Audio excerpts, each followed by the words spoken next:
Alrighty, let's go ahead and get started. Today we're going to set the foundation of public speaking, and what we're going to talk about right now is we'll start out, we'll just kind of review a couple things that we talked about, and then we'll talk about how public speaking fits into the whole realm of communication. Okay? So last time we were in class, we talked about life skills, right? The public speaking is a life skill. It allows you to take the knowledge you have acquired and put it into action. Okay? Ayn Rand, can anybody know who Ayn Rand is? Wrote the book, The Fountainhead, and a few other books like that. She said action without thought is mindless, and thought without action is hypocritical. Just kind of an added quote that kind of help us kind of reiterate what we talked about in the last segment. So, in review, public speaking is a life skill. It's a learned skill. It will help us make a living in whatever jobs we're in. And these learned skills also will help us develop relationships. What you're going to do as a public speaker is develop a relationship with your audience. And when we get to that aspect, we'll talk more how that relates to all of this. When it comes to communication, there's really three, if you break it down, there's really three forms of communication. The first one is intrapersonal. Anybody heard that term before, intrapersonal? Yeah. Okay, what's intra mean, do you think?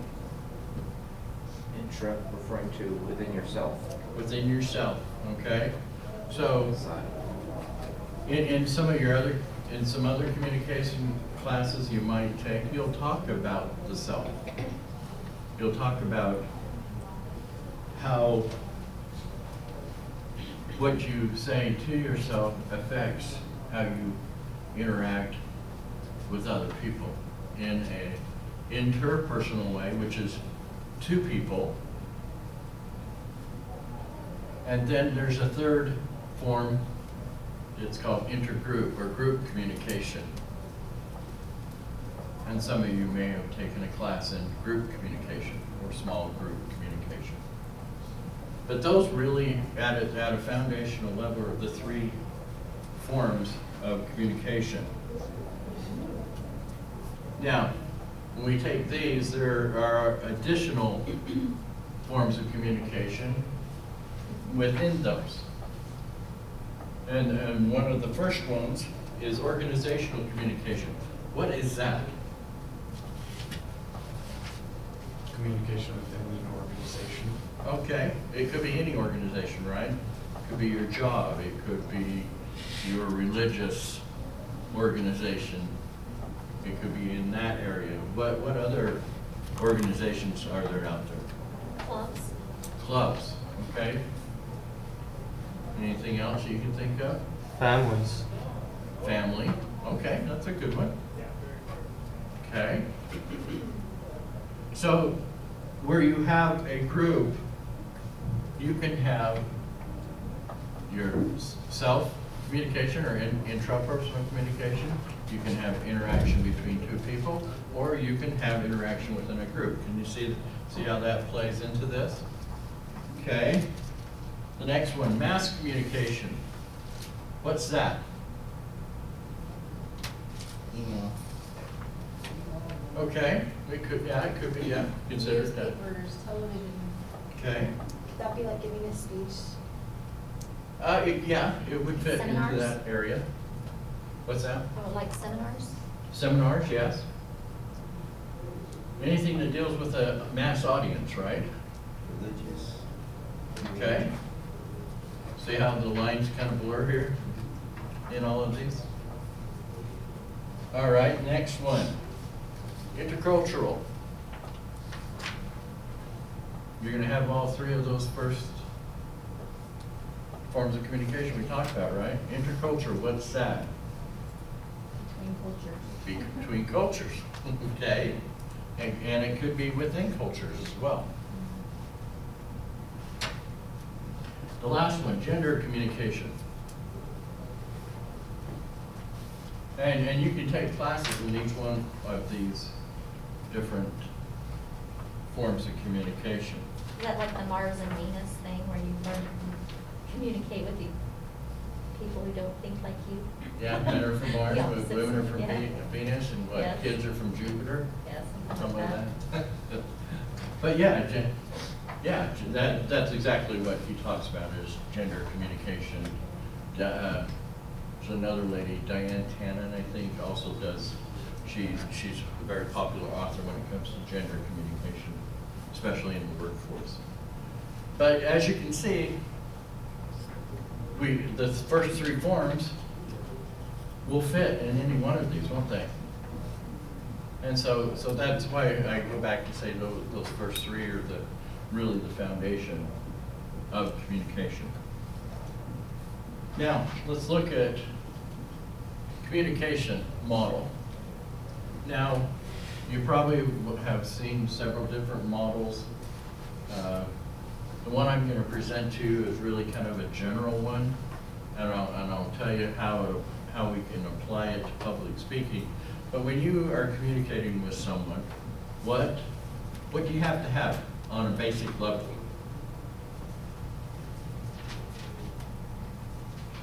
The ability to speak. Okay. Well, not necessarily, I guess. Someone is sharing. Okay, you're getting close there. A message?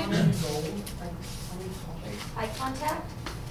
Well, okay, all those things are, that's not what I'm looking for though. Someone, I don't know. A if it's- relationship. Getting close. Sender and receiver. A sender and a receiver, okay? You have to have a person that's gonna send the message, and you're gonna have to have someone who receives that message. In an interpersonal environment, the model just kind of plays back and forth with each other. In public speaking, you're the sender, you're giving the speech, and you're sending out to the audience. So it's a little more linear, okay? But aspects of the communication model are still going to play a part in our public speaking. So, let's see. First we have the sender, we have the receiver, and then another important thing that needs to be tossed in there is the channel by which it's being presented. So if you're giving a speech, that's the channel. If you're talking on the phone is the channel.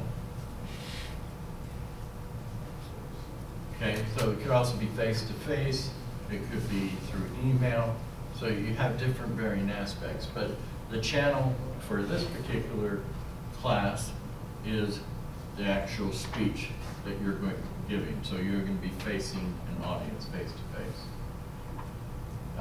They're also included in that is the message. Okay, if you're going to have a sender and a receiver, you're also going to have a message involved. Now, to ensure that that message is going to get make sense, what does a sender have to do to it in regards to the communication modes? Encoded. Okay, encode. What does encode mean? Means to kind of put in a form that can be sent and that the receiver can then decode it.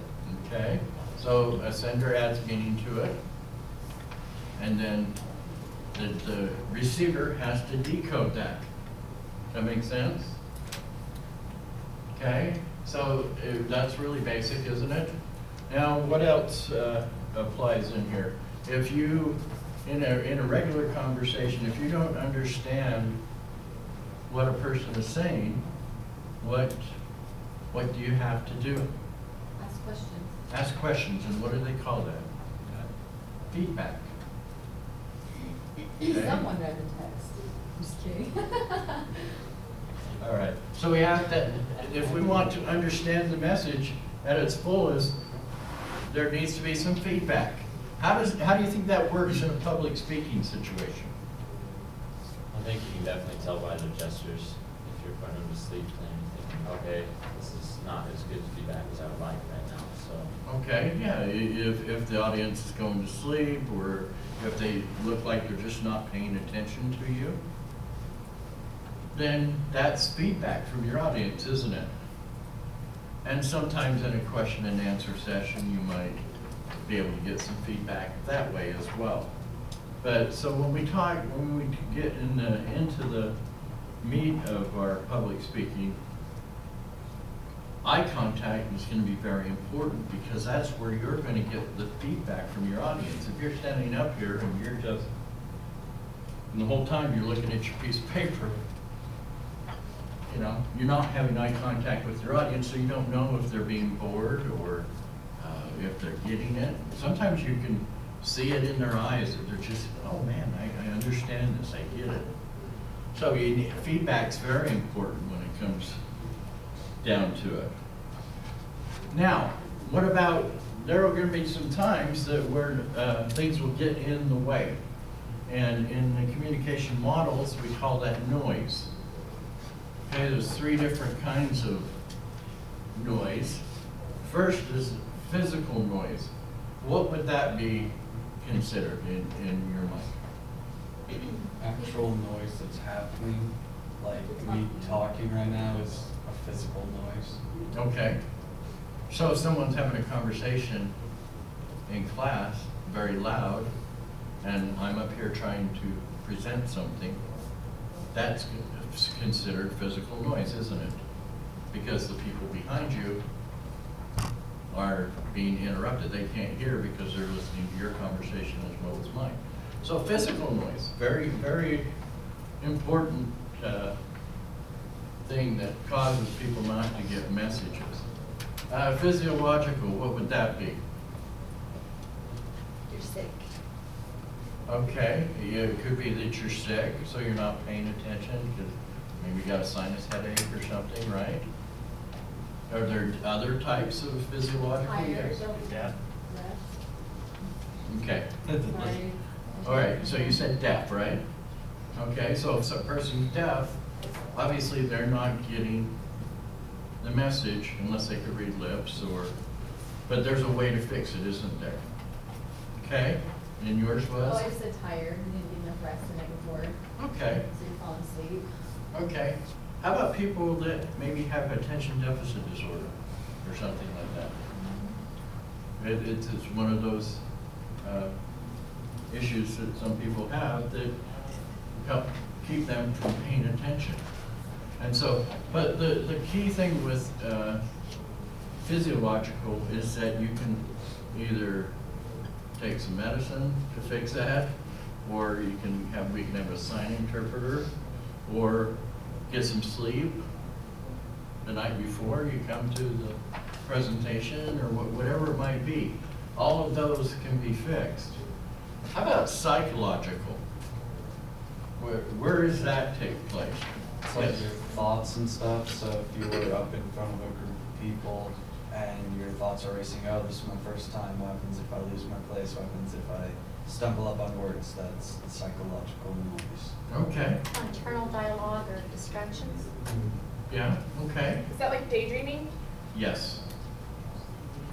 It can also be something as simple as maybe the night before you came to the presentation, you had a fight with someone, and it's still kind of carrying over to the next day, and in your mind, all you're thinking about that dirty, rotten son of a whatever, right?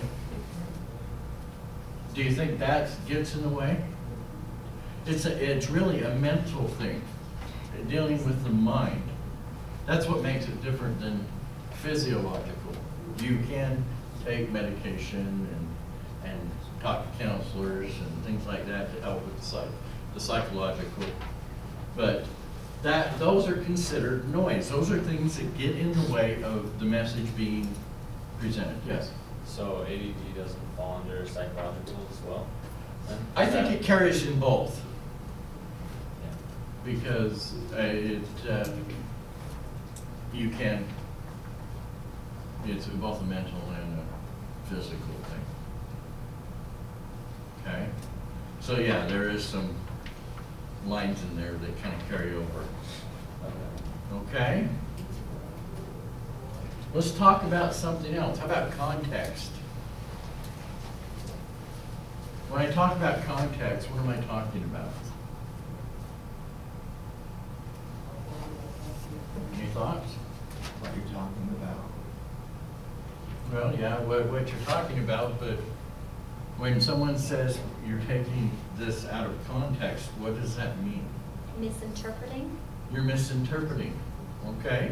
So context is like a way to interpret what the person's saying? In a sense, yes. Let's talk about them specifically to kind of nail down what I'm getting at here. Physical context deals with, it could deal with space. Let's say you're at work and your boss needs to talk to you about some stuff that's not getting done, okay? If your boss talks to you about it at lunch, you're in your lunchroom at work or whatever, and he comes and sits down and has a conversation with you about something that's not getting done, that's one environment. Let's change up the environment. How about if he calls you to his office? You're gonna take it differently. It's a lot more serious when you have to go to his office. Why are you taking it differently? Because if you're at lunch, it's just like, oh, hey, by the way, you're not getting this done. It's just kind of in passing. I'm gonna tell you, if you're called to his office, it's a lot more serious. Yeah, okay. The boss has a power space, and when I say he, I'm saying he and she, okay? And so just don't come after me because I'm not being gender neutral, okay?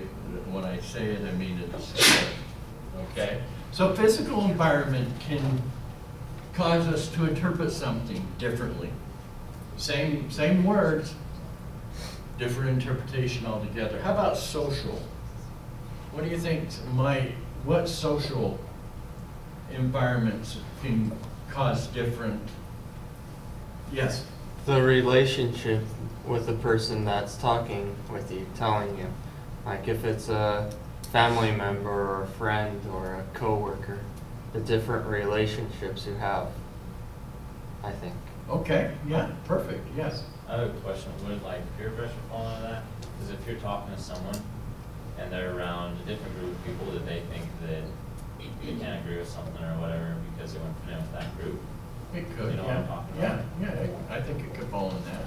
So social, would that be like talking to different genders as well? Like if you said something to a male or to a female, it could be different? It could be interpreted Like, differently. Context is. could be. And it usually is, Yeah. yes. Yeah.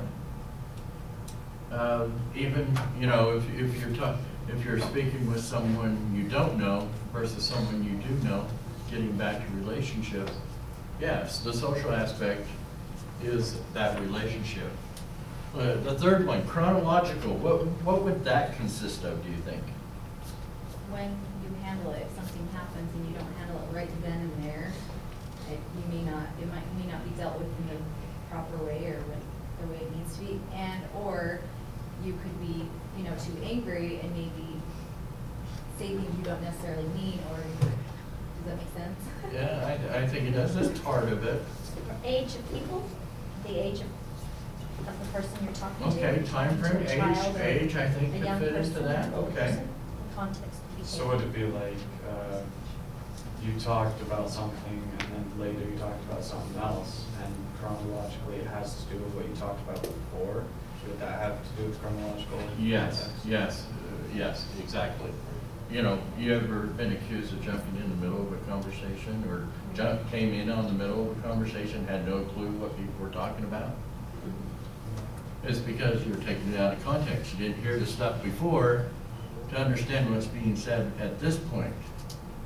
And so it fits into this. How about cultural? Do you think that plays a part?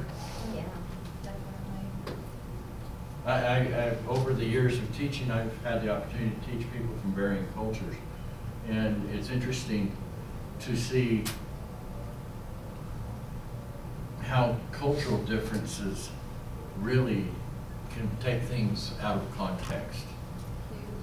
I'd like to share an example with you. I had a student at another school that I was teaching at that came from Sudan. And he actually was out at the bus stop getting ready to get on the bus, and he was there with a couple other people that he knew. And the other two people were having this conversation, talking about how cold it was. Let me back up. They were talking about something being cool. They liked it a lot, okay? But how it was interpreted by this gentleman from Sudan, he said, yeah, it is kind of cool. I need to get a coat. Can you see how that can be taken out of context? Now, think about that, all of this in a public speaking situation. Are there times you can take something out of context?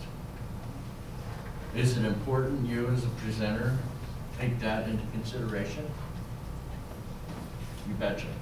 We're going to have a whole session on culture by itself and how that affects our communication, and we'll relate it to public speaking. But this is the communication model. You'll see varying differences with people presenting different communication models. But I think all of these elements, no matter what kind of communication you're involved in, public speaking or otherwise, is going to have those elements that we talked about. Now let's talk about some characteristics of communication, kind of build on what we just talked about. One of the first things is that communication is unavoidable. Is that true? Some would say. Some would It say. is. Yes, it's absolutely unavoidable. Have you ever heard the term you cannot not communicate? No, but yeah. Yeah. It makes sense. When we get into some specifics, we're going to talk about how communication breaks down. I'll share those with you right now, even though we'll talk about them later. But when it comes to communication, there are three aspects of it that we need to understand. There's body language, there's tone of voice, and there's also words. How do you think that breaks down percentage-wise? Body language is probably 75–80%. Maybe not that much. Depends on the decoder. Okay? In general, it's 55% body language. Tone of voice. Where do you think tone of voice plays? Percentage-wise? 25 or 30. I'd say like 10 or 15. 38%. And then the words, if you do the math, 7%. This UCLA professor put this together. Now, depending on if it's on a phone call, obviously those numbers are going to change. But in communication in general, 93% of our communication is either body language or tone of voice. It's nonverbal, in essence. There's a couple people, educators out there who are trying to re-educate people into, owning your words. But as it stands, when someone says something, if I stood up here and said, "Oh, we're going to have fun today," what did I just say? We're not. It's going to be a boring class. You guys are going to want to fall asleep. Right. My tone of voice said that, but my actual words were, "We're going to have fun today," right? See how that plays a part in it? Your tone of voice, your body language, it all plays a part in it.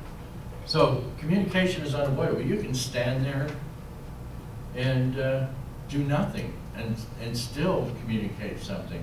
I had this happen at a job.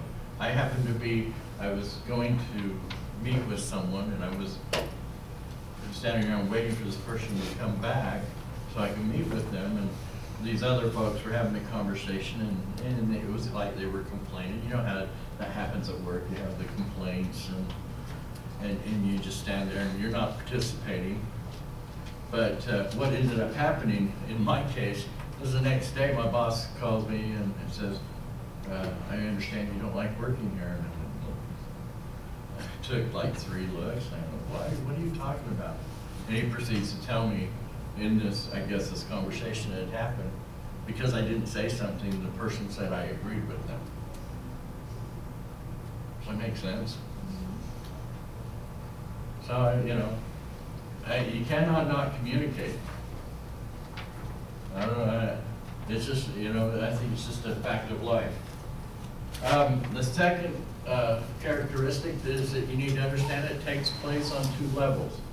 You have the first one, which is the content, which is the intellectual level. And then you have the relational level, the relationship with the person that you're communicating with will vary the conversation. So that's another characteristic. A third one is irreversible. And what that means is that you can't take back what you said. Is that true? Yeah. Fortunately. I mean, it happens. You know, the standard accusation at the time is that the husbands, the wife remembers everything from way back when. It's kind of the standing example, and you hear it all the time from people. But you really can't, yes. Oh, sorry, something we talked about in our Yeah. personal communications class Right. is that the conversation, whether or not it's going well or not, is always moving forward. So everything I just said right there is in the past, right? Right. I take back what I just said. So it's a good way for me to visualize, it's just it's always moving. Yeah, it's always moving forward. And you know, as many, I've heard people say, well, it doesn't matter what I say, I can take it back. Wrong. It always, what you say always has an effect. So I think that's on how someone's gonna react or respond to you. First impressions, very important. You mess up that first impression, it carries with you for a long time. So communication is irreversible. You said it, it's pretty much out there and done. It's kind of like the email that gets sent out on accident, and then it keeps getting passed on, those kind of things. Another characteristic. Come on. Communication does not cure everything. You've probably heard the term panacea, right? Yeah, that's a characteristic. It is a characteristic in the sense that sometimes it's best not to say anything. You've heard the term, let sleeping dogs lie. I know I've been in situations, and I'm as guilty of this as anybody else, that I'll try to fix it. And it I makes it think, worse. I think that's inherent in men in a lot of cases. We fix things, and so instead of just listening to our wives, we try to fix it, when all they want is just someone to listen to. One of Abraham Lincoln's top 16 character traits is silence, which I think is for a reason. Yes. And it's, So sometimes you just shut up, okay? I think you can get. Especially if you're drinking.